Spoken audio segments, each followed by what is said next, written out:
Quem não estiver de acordo, fique de pé. Os que concordam, permaneçam como estão.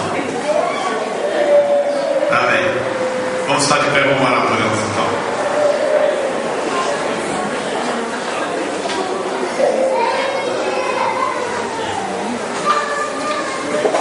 Quero convidar aqui o irmão para orar.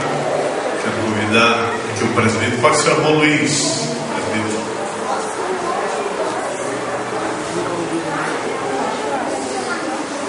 Querido Deus, eterno Pai, te louvamos, Senhor, te agradecemos por mais uma vez estar aqui na tua casa, te louvando, te adorando. Pai amado, Pai querido, eu te peço, meu Pai, que abençoe os teus filhos, que abençoe as tuas filhas, as tuas servas que estão aí, meu Pai, te servindo com amor, com alegria, meu Pai, que está louvando agora, meu Pai, uma nova direção, a pessoa, usa cada um, o teu filho Andrei, o Gessé, meu Pai, está assumindo aí também, abençoa ele, usa, guarda, proteja os teus filhos, Senhor, oh Pai amado, Pai querido, eu te peço também por todos os teus filhos que estão aqui nesta noite, que o Senhor abençoe cada um, que o Senhor proteja, que guarda, que livra, meu Pai, de todos os males, Pai amado, Pai querido, é o que eu te peço e te agradeço em nome de Jesus, em